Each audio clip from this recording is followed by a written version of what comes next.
Hi dear friends, welcome to chalkboard stories. അപ്പോൾ നമ്മുടെ ഇന്നത്തെ ടോപ്പിക് എന്ന് പറയുന്നത് 5ാം ക്ലാസ്സിലെ സോഷ്യൽ സയൻസിന്റെ ലാസ്റ്റ് ചാപ്റ്റർ ആണ്. അപ്പോൾ ഓൾറെഡി നമ്മൾ ഏതൊക്കെയാണ് ആദ്യത്തെ first part text book complete ആയിട്ടുണ്ട്. അതേപോലെ സെക്കൻഡ് പാർട്ടിൽ ഇന്നത്തെ ക്ലാസ്സോടുകൂടി നമ്മുടെ സെക്കൻഡ് പാർട്ടും കൂടി കംപ്ലീറ്റ് ആകും. അങ്ങനെ 5ാം ക്ലാസ് സോഷ്യൽ സയൻസും നമ്മൾ കംപ്ലീറ്റ് ചെയ്യും. ഗതാഗത ആശയവിനിമയങ്ങളെടുത്തു, നാടറിയാൻ കഴിഞ്ഞു, തുല്യതയിലേക്ക്, വിണ്ണിലെ വിസ്മയങ്ങളും മണ്ണിലെ വിശേഷങ്ങളും, നിയമവും സമൂഹവുമാണ് നമുക്ക് ഇന്നെടുക്കാനുള്ളത്. അതോടുകൂടി ചെറിയൊരു ചാപ്റ്ററാണ്, വലിയ കാര്യമായിട്ട് പഠിക്കാനുള്ള ഇതല്ല, എങ്കിലും നമുക്ക് എന്താണ് ആ ചാപ്റ്റർ നമുക്ക് എടുത്തു പോകാം. അതോടുകൂടി നമ്മുടെ 5ാം ക്ലാസ് കംപ്ലീറ്റ് ആകുവാണ്. അപ്പൊ നമ്മുടെ ചാപ്റ്റർ നോക്കാം, നിയമവും സമൂഹവും. ഇതിന്റെ ചാപ്റ്ററിന്റെ PDF നമ്മുടെ ടെലഗ്രാമിൽ ഓൾറെഡി അവൈലബിൾ ആണ്. ഇതിന്റെ ചാപ്റ്റർ ബേസ്ഡ് മോക്ക് ടെസ്റ്റ് നമുക്ക് വരും ദിവസങ്ങളിൽ ഈ മോക്ക് ടെസ്റ്റ് നമുക്ക് എന്താകും ചാനലിൽ അവൈലബിൾ ആയിരിക്കും. ഓക്കെ ആണല്ലോ. അപ്പൊ നമ്മുടെ ചാപ്റ്റർ നോക്കാം, നിയമവും സമൂഹവും. അല്ലെ, എന്തൊക്കെയാണ് നമുക്കറിയാം. നോക്കിക്കേ, ഇവിടെ പറഞ്ഞിരിക്കുന്നത് കളിയില് വട്ടം വരച്ചെന്താണ്, കുളങ്കര കളിക്കുവാണ് അല്ലെ. ആ കളിയിലെ കുറെ വ്യവസ്ഥകളെ പറ്റി പറയാണ് ഈ ക്വസ്റ്റ്യൻ പേപ്പർ. നിങ്ങൾ കഴിഞ്ഞ ദിവസത്തെ, അതായത് ഇന്നലേക്ക് ഇൻസ്റ്റയിലൊക്കെ നമ്മുടെ വിദ്യാഭ്യാസ മന്ത്രി ശിവൻകുട്ടിയൊക്കെ പോസ്റ്റ് ചെയ്തിട്ടുണ്ടായിരുന്നു. ഒരു കുട്ടി അതൊരു വളരെ രസകരമായിട്ട് ഒരു കളിയുടെ നിയമാവലി എഴുതാനായിട്ട് 3ാം ക്ലാസ്സുകാരന് പറഞ്ഞിരുന്നൊരു ക്വസ്റ്റ്യൻ ആയിരുന്നു. അപ്പൊ അത് നിങ്ങൾ ശ്രദ്ധിച്ചവരുണ്ടാകും. അതിൽ അവൻ എഴുതിയത് നാരങ്ങയും സ്പൂണും ആയിരുന്നു ആ നിയമം, കളി എഴുതിയത്. എന്നിട്ട് അവൻ എഴുതിയ നിയമാവലിയിൽ ഏറ്റവും ഇൻട്രസ്റ്റിംഗ് ആയിട്ടുള്ളത്, ശരിക്കും നമ്മൾ വളരെ എന്താണ്, ആ ഒരു 3ാം ക്ലാസ്സിലെ കുട്ടിയുടെ ഒരു പോയിന്റ് ഓഫ് വ്യൂവിൽ നമ്മളത് ഒരിക്കലും പ്രതീക്ഷിക്കാത്ത ഒരു ഉത്തരവായിരുന്നു അവൻ ലാസ്റ്റ് എഴുതിയത്. എന്താണ്, ജയിച്ചവര് തോറ്റവരെ കളിയാക്കരുതെന്ന് നിയമാവലി എഴുതിയേക്കുവാണ്. നാരങ്ങയും സ്പൂണും അവനത് കറക്റ്റ് പറഞ്ഞിട്ടുണ്ട്, വരി തെറ്റാതെ നടക്കണം, കറക്റ്റ് എന്താണ്, നാരങ്ങ താഴെ വീണാൽ അത് വീണ്ടും എടുത്ത് വെച്ച് വീണ്ടും സ്റ്റാർട്ട് ചെയ്യണം എന്നൊക്കെ പറഞ്ഞാൽ നിയമാവലിയൊക്കെ എഴുതിയിട്ട് ലാസ്റ്റ് എഴുതിയിരിക്കുന്ന ഒരു കോട്ടായിരുന്നു എന്ത്, ജയിച്ചവരെന്ത് ചെയ്യരുത്, തോറ്റവരെ കളിയാക്കരുത് എന്നുള്ളത്. കാര്യം ജയവും തോൽവിയൊക്കെ എന്താണ്, ലൈഫിലുള്ളതാണ്. ശരിക്കും അതൊരു വളരെ കണ്ടപ്പോൾ വളരെ ഇൻട്രസ്റ്റിംഗ് ആയിട്ട് തോന്നി. ആ ഒരു കുട്ടിയുടെ ശരിക്കും അതൊരു വലിയൊരാളുടെ, ഒരു 3ാം ക്ലാസ്സുകാരന്റെ ഒരു ചിന്തയിൽ നിന്ന് വന്നതാണത്. അപ്പോൾ അത് നമ്മുടെ ശിവൻകുട്ടിയൊക്കെ പോസ്റ്റ് ചെയ്തിട്ടുണ്ടായിരുന്നു. അപ്പൊ ഇവിടെ അതാണ്, നമുക്കറിയാം നമ്മുടെ ചുറ്റുമുള്ള എല്ലാ കാര്യങ്ങൾക്കും കുറേ നിയമാവലികളും കുറേ വ്യവസ്ഥകളും ഒക്കെ ഉണ്ട്. നമ്മൾ കുട്ടികൾ എല്ലാവരും കൂടി വട്ടം കൂടി ഇന്ന് കളിക്കുകയാണ്. ഇപ്പോഴത്തെ കുട്ടികൾക്ക് ചിലപ്പോൾ ഈ കളിയൊന്നും അറിയ കൂടി ഉണ്ടാവില്ലേ കുളങ്കര എന്താന്നുള്ളത്. നമ്മുടെ ജനറേഷനിൽ ഞാനൊക്കെ കളിച്ചിട്ടുണ്ട്, നമ്മൾ കുഞ്ഞായിരുന്നപ്പോഴേക്ക് കളിക്കുന്നതായിരിക്കും. അതിന്റെ വ്യവസ്ഥകളും നിയമങ്ങളും ഒക്കെയാണ് പറയുന്നത്. അതായത് നമുക്കറിയാം, നമ്മളൊരു ജോലിക്ക് പോയി കഴിഞ്ഞാൽ അവിടെയും ഉണ്ടാവും അല്ലെ കുറേ നിയമങ്ങളും വ്യവസ്ഥകളും. നമ്മൾ സ്കൂളിൽ പോകുവാണ്, നമ്മൾ കുട്ടികളോട് നമ്മൾ പറയും അല്ലെ, ടീച്ചേഴ്സ് ആണെങ്കിൽ എന്ത് ചെയ്യും, കുട്ടികളോട് പറഞ്ഞിട്ടുണ്ടാകും സ്കൂളിൽ എന്താണ്, ടൈം കീപ്പ് ചെയ്യണം, യൂണിഫോം ധരിച്ച് വരണം, മുടി വൃത്തിയായിട്ട് വെട്ടിക്കൊണ്ട് വരണം, ടാഗ് ധരിക്കണം അല്ലെ, യൂണിഫോം അല്ലെ, കയ്യിൽ നഖമൊക്കെ വൃത്തിയാക്കി വെട്ടി സൂക്ഷിക്കണം. അങ്ങനെ കുറെ അതായിരിക്കും ഒരു സ്കൂളിലെ നിയമാവലി എന്ന് പറയുന്നത്. ഇനി അതേപോലെ തന്നെ നമ്മളിപ്പോ ഒരു എന്താണ് ജോലി ചെയ്യുവാണെങ്കിൽ ചിലപ്പോൾ അവിടെ ഉണ്ടാകും എന്താണ്, ഡ്രസ് കോഡ് ഉണ്ടാകും. ചിലപ്പോൾ ഇന്ന ഡ്രസ്സ് ധരിക്കണം, ഒരു ടൈം നമുക്ക് തോന്നിയ പോലെ ചെല്ലുക വരിക എന്നുള്ളതായിരിക്കില്ല. എല്ലാത്തിനും ഒരു നിയമമുണ്ട്. അപ്പൊ അത് തന്നെയാണ് ഇവിടെ പറയുന്നത്. എന്താണ് നിയമം എന്ന് പറയുന്നത്? സമൂഹത്തിന്റെ നിലനിൽപ്പിനും സുഗമമായ പ്രവർത്തനങ്ങൾക്കും വേണ്ടി ഏർപ്പെടുത്തുന്ന അംഗീകരിക്കപ്പെട്ട നിയന്ത്രണങ്ങളും വ്യവസ്ഥകളുമാണ് നമ്മൾ നിയമം എന്ന് പറയുന്നത്. എന്താണ്, സമൂഹത്തിന്റെ നിലനിൽപ്പിന് നമുക്ക് എന്താവശ്യമാണ്, കുറേ നിയമങ്ങൾ അല്ലെ. അതായത് നമുക്കിപ്പോ ഒരു ഓഫീസിൽ നമുക്ക് തോന്നും, എനിക്ക് ഇഷ്ടമുള്ള സമയത്ത് ഞാൻ എൻ്റെ ഓഫീസിൽ പോകും, ഇഷ്ടമുള്ള സമയത്ത് ഞാൻ ഇറങ്ങിപ്പോരും. അതൊരിക്കലും എന്താണ്, അതിൻ്റെ ഒരു സ്മൂത്ത് ആയിട്ടൊരു ഫങ്ഷനിങ് ഒരിക്കലും അത് ആപ്റ്റ് ആയിരിക്കില്ല. അപ്പൊ അതിനാണ് നമ്മൾ നിയമങ്ങൾ പറയുന്നത്. മനുഷ്യർ സാമൂഹിക ജീവികളാണ്. ഓരോ വ്യക്തിക്കും സമൂഹത്തിൽ മെച്ചപ്പെട്ട ജീവിത സംരക്ഷണവും ഉറപ്പുവരുത്തുന്നതിന് നിയമങ്ങൾ അനിവാര്യമാണ്. സമൂഹത്തിലെ എല്ലാവരുടെയും ക്ഷേമത്തിന് വേണ്ടിയുള്ളതാണ് നിയമങ്ങൾ എന്ന് പറയുന്നത്. അപ്പൊ എന്തിനാണ് നമ്മുടെ നാട്ടിൽ നമ്മൾ ഓരോരോ നിയമങ്ങൾ ഉണ്ടാക്കിയെടുക്കുന്നത്, ഗവൺമെന്റും അല്ലെ? എന്തിനാണ്? കാര്യം അത് മനുഷ്യന്റെ ഇപ്പൊ നമ്മൾ പറയാണ്, ആർക്ക് വേണമെങ്കിലും എന്താണ്, ഒരു നിയമങ്ങളും കാര്യങ്ങളൊന്നും ഇല്ല, ആർക്ക് വേണമെങ്കിലും തോന്നിയ പോലെ എന്താണ് റോട്ടിൽ കൂടി വണ്ടി ഓടിക്കാം. എന്തൊക്കെ അപകടങ്ങൾ ഉണ്ടാകും അല്ലെ, വളരെ പ്രശ്നങ്ങൾ ആയിരിക്കും. അതിനാണ് നമ്മൾ ഒരു നിയമാവലി ഉണ്ടാക്കിയിരിക്കുന്നത്. ഇപ്പൊ നമ്മൾ പറയും വലിയ ട്രക്കുകളൊക്കെ എന്താണ് ലെഫ്റ്റ് സൈഡ് കൂടി ചേർത്ത് ഓടിക്കണം അല്ലെ. അതേപോലെ തന്നെ വണ്ടികൾ ഓവർടേക്ക് ചെയ്യുന്ന എപ്പോഴും റൈറ്റിലൂടെ വേണം ഓവർടേക്ക് ചെയ്യാനായിട്ട്. അങ്ങനെ കുറെ കാര്യങ്ങൾ നിയമങ്ങളൊക്കെ പറയുന്നത് ഈ പറയുന്ന എല്ലാ കാര്യങ്ങളും സ്മൂത്ത് ആയിട്ട് നടക്കാൻ വേണ്ടിയിട്ടാണ്. ഒരു സാമൂഹിക കൂട്ടായ്മയിൽ അതിലെ അംഗങ്ങളായ വ്യക്തികളുടെ സ്വഭാവം, പെരുമാറ്റം, പ്രവൃത്തി, സ്വാതന്ത്ര്യം, അവകാശം തുടങ്ങിയവയ്ക്ക് മേൽ ചില വ്യവസ്ഥകളും നിയന്ത്രണങ്ങളും ആവശ്യമാണ്. വ്യക്തി താല്പര്യങ്ങൾ സംരക്ഷിക്കുന്നതോടൊപ്പം പൊതു താല്പര്യങ്ങൾ കൂടി പരിഗണിക്കേണ്ടതുണ്ട്. ഇത്തരം സന്ദർഭങ്ങൾ സമൂഹത്തിന് ചില ചിട്ടകൾ ആവശ്യമായി വരുന്നു. ഈ ധർമ്മമാണ് നിയമങ്ങൾ നിർവഹിക്കുന്നത് അല്ലെ. അല്ലാണ്ട് നമുക്ക് എന്താണ് നിയമങ്ങൾ എന്ന് പറയുമ്പോൾ നമ്മുടെ നാട്ടിൽ എന്താണ്, പാവപ്പെട്ടവനും പണക്കാരനും ഒക്കെ ഒരേ നിയമമാണെന്ന് പറയുന്നു അല്ലെ. ശരിക്കും അതൊന്നും ഒരിക്കലും നടക്കാറില്ല. പക്ഷെ നമുക്ക് എന്താണ് വ്യക്തമായിട്ട് നമ്മുടെ ഭരണഘടന അനുസരിച്ചിട്ട് പാവപ്പെട്ടവനും പണക്കാരന് വേറെ വേറെ നിയമങ്ങളൊന്നും ഇല്ല, എല്ലാവർക്കും ഒരേ നിയമമാണ്. നിയമങ്ങൾ പാലിക്കപ്പെടാതിരുന്നാൽ സംഘർഷങ്ങൾ ഉണ്ടാകുന്നു. ഇത് സമൂഹത്തിന്റെ നിലനിൽപ്പിനെ അപകടത്തിലാക്കുന്നു. അതിനാൽ നിയമലംഘനം എന്താണ്? ശിക്ഷാർഹമാണ്. നിയമങ്ങൾ പ്രധാനമായും 2 രീതിയിലാണ് രൂപപ്പെടുന്നത്. സാമൂഹിക വഴക്കങ്ങളിൽ കൂടി രൂപപ്പെട്ടു വരുന്ന നിയമങ്ങൾ, വ്യവസ്ഥാപിതമായ സംവിധാനങ്ങൾ വഴി രൂപപ്പെടുന്ന നിയമങ്ങൾ. ഈ സാമൂഹിക വഴക്കങ്ങൾ, അതായത് നമുക്കറിയാം ചില മാരേജ് ആൻഡ് സെറമണീസ് എന്നൊക്കെ പറയുന്നത് ഓരോ കാസ്റ്റിനും എന്തായിരിക്കും, വ്യത്യസ്തമായിരിക്കും. അത് അവരുടെ സാമൂഹികമായിട്ട് അവരുടെ ആ ഒരു പണ്ട് കാലം മുതലേ ഫോളോ ചെയ്ത് വന്നിരുന്ന രീതിയാണ് അവർ ഇപ്പോഴും ഫോളോ ചെയ്ത് വരുന്നത്, അല്ലെ? ഇനി വ്യവസ്ഥാപിതം എന്ന് പറയുമ്പോൾ നമുക്കറിയാം എന്താണ് ഇപ്പൊ പറയുന്ന അതിന്റെ കറക്റ്റ് റൂൾസ് ആൻഡ് റെഗുലേഷൻസ് ഒക്കെ നോക്കിയിട്ട് നമ്മുടെ ഗവൺമെന്റ് ഒക്കെ രൂപീകരിക്കുന്നുണ്ട്. എന്താണ് സാമൂഹിക വഴക്കങ്ങൾ എന്ന് പറയുവാണ് ദേവി പറഞ്ഞിരിക്കുന്നത്. ഒരു പ്രത്യേക സാമൂഹിക സംഘത്തിലോ സംസ്കാരത്തിലോ സ്വീകാര്യമായി കണക്കാക്കപ്പെടുന്ന വിശ്വാസങ്ങള്, മനോഭാവങ്ങള്, പെരുമാറ്റങ്ങൾ എന്നിവ അലിഖിത നിയമങ്ങളെയാണ് നമ്മൾ സാമൂഹിക വഴക്കങ്ങൾ എന്ന് പറയുന്നത്. അതൊരിടത്തും എഴുതി ചേർത്ത് വെച്ചിട്ടൊന്നുമില്ല ഇപ്പൊ ഇന്ന രീതിയിൽ അറിയണം, പക്ഷെ എന്താണ് അത് വർഷങ്ങളായിട്ട് നമ്മൾ ഫോളോ ചെയ്ത് വരുന്നൊരു കാര്യമായിരിക്കും, അല്ലെ? അതിനെയൊക്കെയാണ് നമ്മൾ സാമൂഹിക വഴക്കങ്ങൾ അഥവാ സോഷ്യൽ നോംസ് എന്ന് പറയുന്നത്. പ്രാചീന സമൂഹത്തിൽ നിലനിന്നിരുന്ന നിയമങ്ങളെല്ലാം തന്നെ എന്തായിരിക്കും? വഴക്കങ്ങളിൽ നിന്ന് രൂപപ്പെട്ടവണ്.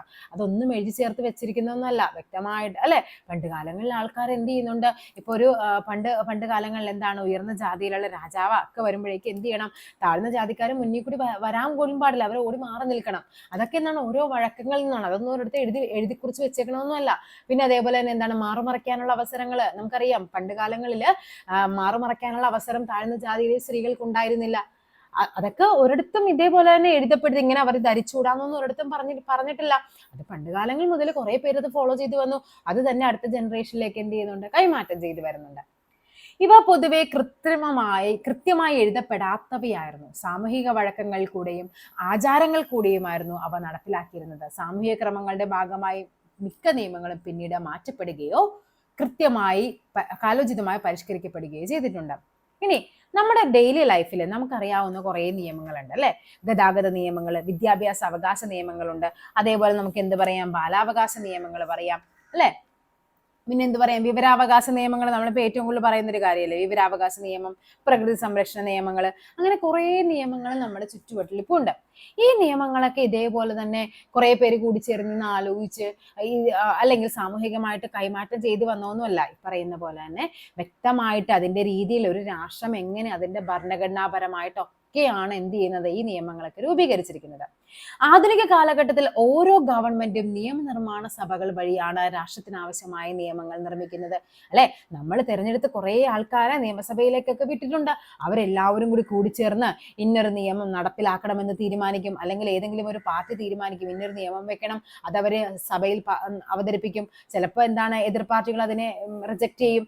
അങ്ങനെ എല്ലാവരും കൂടി ആലോചിച്ചാണ് ഒരു നിയമം എന്ത് ചെയ്യുന്നത്, രൂപീകരിക്കുന്നത്. ഓക്കെ, ഗവൺമെന്റുകൾ മുൻകൈയെടുത്ത് നിർമ്മിക്കുന്ന നിയമങ്ങൾക്ക് പുറമെ ശക്തമായ പൊതുജന അഭിപ്രായത്തെ തുടർന്ന് നിയമനിർമ്മാണ സഭകൾ നിയമങ്ങൾ നിർമ്മിക്കാറുണ്ട്. ഓക്കെ, ഇപ്പൊ ഇവര് ഗവൺമെന്റുകൾ മുൻകൈയെടുത്ത് കുറെ നടത്തും. പിന്നീട് അവർ പറയാണ് ഇപ്പൊ നമുക്ക് ഇത് പറ്റില്ല, നമുക്ക് എന്താണ് ഈ നമ്മുടെ ഒരു നാടിന് വേണ്ടി അവർക്ക് ഒരു പൊതുവായിട്ടൊരു നിയമം വേണമെന്നും പറഞ്ഞ് അവർ ശക്തമായിട്ട് അഭിപ്രായം പറഞ്ഞിട്ട് അതിന്റെ ഒരു ബേസിൽ എന്ത് ചെയ്യുന്നുണ്ട്, നിയമങ്ങൾ രൂപീകരിക്കാറുണ്ട്. ഓക്കെ ആണല്ലോ. കോടതി വിധികളും വ്യാഖ്യാനങ്ങളും നിർദ്ദേശങ്ങളും പലപ്പോഴും പുതിയ നിയമങ്ങൾക്ക് കാരണമാകാറുണ്ട്. ഇപ്രകാരം കോടതി ഇടപെടലുകളിലൂടെയും നിയമങ്ങൾ എന്ത് ചെയ്യുന്നുണ്ട്, രൂപീകരിക്കുന്നുണ്ട്. രാഷ്ട്രം എന്താണ്? രാഷ്ട്രം എന്ന് പറയുന്നത് ഒരു നിശ്ചിത ഭൂപ്രദേശത്ത് ഭരണകൂടത്തിന്റെ കീഴിൽ ജീവിക്കുന്ന സംഘടിതമായ സമൂഹത്തെയാണ് രാഷ്ട്രം എന്ന് പറയുന്നത്. ജനസംഖ്യ, ഭൂപ്രദേശം, ഗവൺമെന്റ്, പരമാധികാരം എന്നിവയാണ് രാഷ്ട്രത്തിന്റെ ഘടകങ്ങൾ. ഇത് ഈ കഴിഞ്ഞ നമ്മുടെ മോക്ക് ടെസ്റ്റിൽ നമ്മൾ ചെയ്തിട്ടുണ്ടായിരുന്ന ഒരു ക്വസ്റ്റ്യൻ പേപ്പറിലെ ക്വസ്റ്റ്യൻ ആണ് തന്നിരിക്കുന്നത്. അതിൽ ചോദിച്ച ക്വസ്റ്റ്യൻ ഇങ്ങനെയായിരുന്നു, താഴെ തന്നിരിക്കുന്ന രാഷ്ട്രത്തിന്റെ ഘടകങ്ങൾ ഏതെല്ലാം എന്നുള്ളത്. അതിൽ ഓപ്ഷനായിട്ട് തന്നിരുന്നത് ജനസംഖ്യയുണ്ട്, ഭൂപ്രദേശമുണ്ട്, പരമാധികാരമുണ്ട്, നാലാമത് തന്ന ജനാധിപത്യമായിരുന്നു ആൻസർ ആയിട്ട് വന്നത്. ആ ക്വസ്റ്റ്യൻ ഞാൻ ഇന്ന് ഗ്രൂപ്പിലേക്ക് ഇട്ടേക്കാവേ. നമ്മുടെ മോക്ക് ടെസ്റ്റിൽ തന്നെ വന്നിരുന്നതാണ്. കഴിഞ്ഞ ദിവസം അത് നമ്മുടെ മോക്ക് ടെസ്റ്റ് തന്നെ കണ്ടിട്ട് നമ്മുടെ സ്റ്റുഡന്റ് അവൾ ഡൗട്ട് ചോദിച്ചപ്പോഴാണ് ഞാൻ ആ ക്വസ്റ്റ്യൻ അത് നോട്ട് ചെയ്തത്. അപ്പൊ അത് തന്നെ ക്ലാസ്സിൽ വരികയും ചെയ്തിട്ടുണ്ട്. അപ്പൊ എന്താണ്, ജനാധിപത്യമാണ് അവിടുത്തെ ആൻസർ ആയിട്ട് വന്നിരുന്നത്. കാര്യം ഒരു രാഷ്ട്രം വേണമെങ്കിൽ ജനാധിപത്യം വേണമെന്നില്ല. നമുക്കറിയാം ജനാധിപത്യം ഇല്ലാത്ത രാഷ്ട്രങ്ങളുണ്ട്, രാജഭരണത്തിലൂടെയുള്ള രാഷ്ട്രങ്ങളുണ്ട്, അതേപോലെ പട്ടാള ഭരണമുള്ള രാഷ്ട്രങ്ങളുണ്ട്. അപ്പൊ ജനാധിപത്യമല്ല, ഏതൊക്കെയാണ് ഏറ്റവും അത്യാവശ്യം എന്ന് പറയുന്നത്? ജനസംഖ്യ ഉണ്ടാവണം, ഭൂപ്രദേശം വേണം, അതിനൊരു ഗവൺമെന്റ് വേണം, അതിവിടെ ഒരു പരമാധികാരവും വേണം. ഇത്രയുമാണ് രാഷ്ട്രത്തിന്റെ ഘടകങ്ങൾ എന്ന് പറയുന്നത്. ഓക്കെ ആണല്ലോ. കോടതി വിധികളും വ്യാഖ്യാനങ്ങളും നിർദ്ദേശങ്ങളും അത് നമ്മൾ പറഞ്ഞാണ് അല്ലെ. ഇനി നോക്കിക്കേ, കുറെ നിയമങ്ങൾ കാണിച്ചിരിക്കുകയാണ്.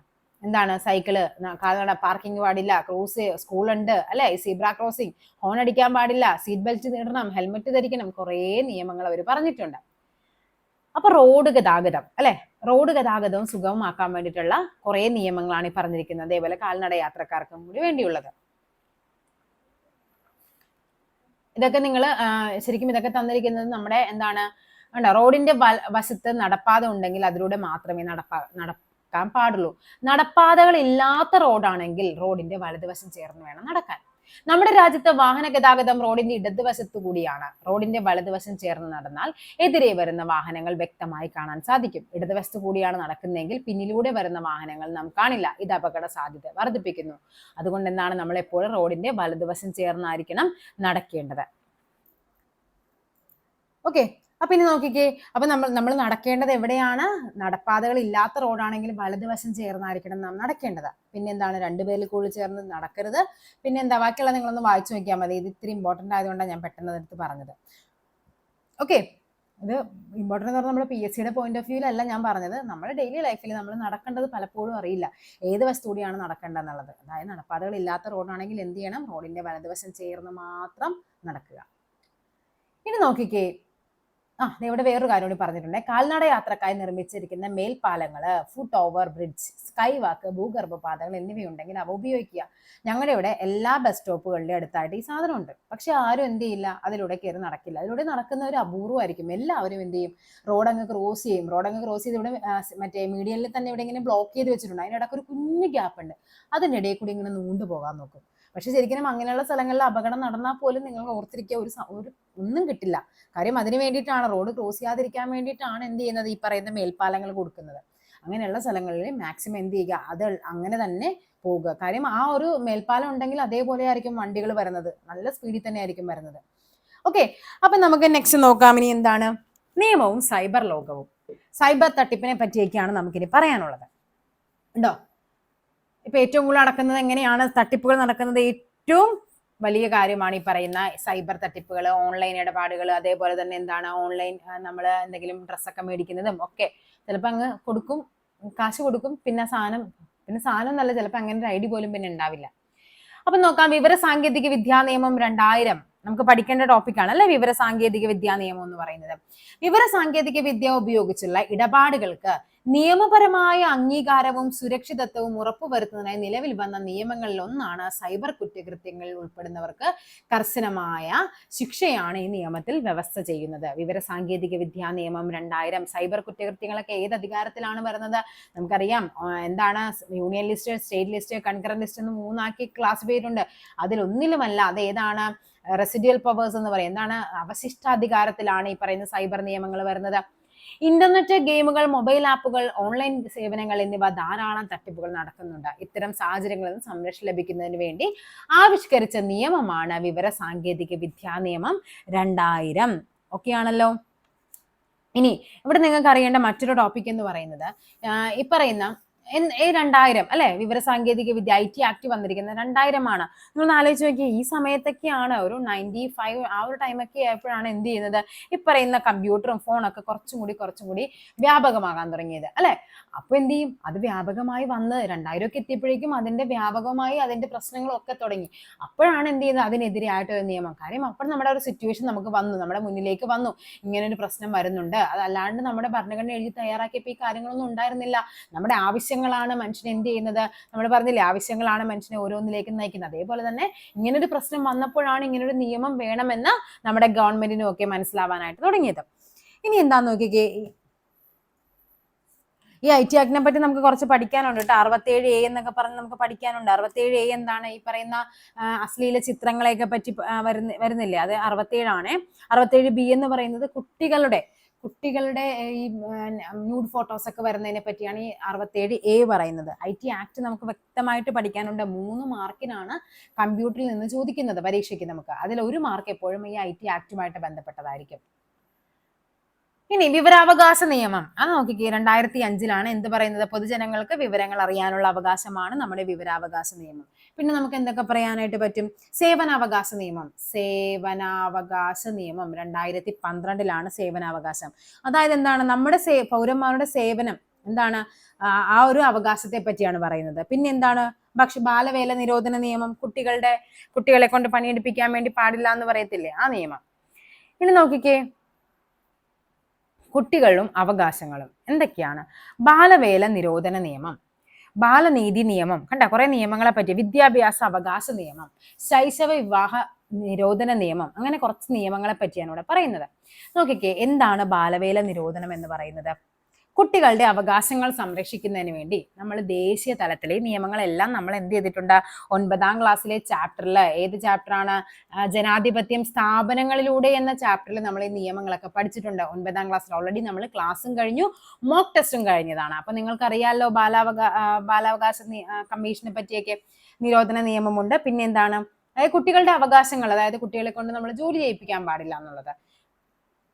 സുരക്ഷിതമായ ബാല്യം ഓരോ കുട്ടിയുടെയും അവകാശമാണ്. സുരക്ഷ മുൻനിർത്തിക്കൊണ്ട് ഇന്ത്യൻ ഭരണഘടന കുട്ടികൾക്ക് ചില അവകാശങ്ങൾ ഉറപ്പു നൽകുന്നുണ്ട്. ഇതുകൂടാതെ ബാലാവകാശങ്ങൾ സംരക്ഷിക്കാനായി നിരവധി നിയമങ്ങളും നമ്മുടെ നാട്ടിലുണ്ട്. ഏതൊക്കെയാണെന്ന് നോക്കിക്കേ. ഫസ്റ്റ് വൺ ആണ് ബാലവേല നിരോധന നിയമം 1986. വർഷം പഠിച്ചു വെക്കണം. 14 വയസ്സിന് താഴെയുള്ള കുട്ടികളെ ജോലിക്ക് നിയമിക്കുന്നത് കുറ്റകരമാണ്.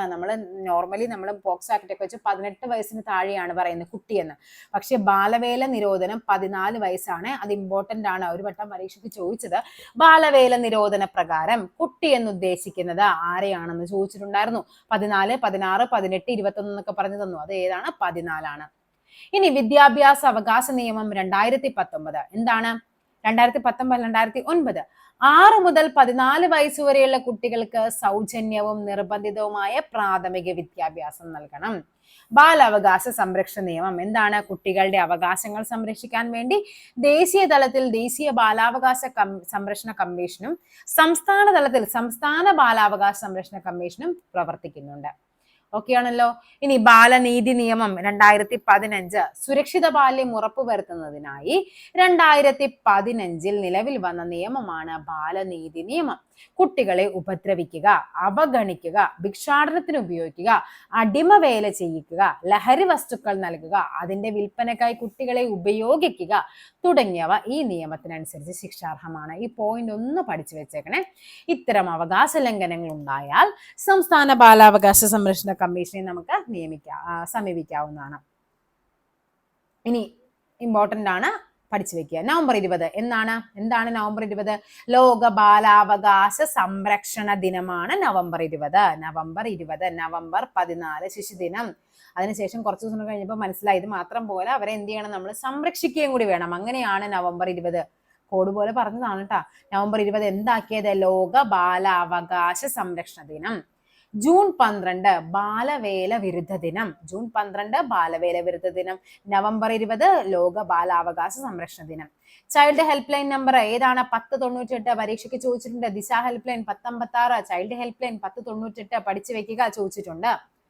പോക്സോ ആക്ട് 2012 ലിംഗപദവി വ്യത്യാസമില്ലാതെ കുട്ടികൾക്കെതിരെയുള്ള ലൈംഗിക അതിക്രമങ്ങളിൽ നിന്ന് അവരെ സംരക്ഷിക്കുന്നതിനായി നിലവിൽ വന്ന നിയമമാണ് പോക്സോ ആക്ട്.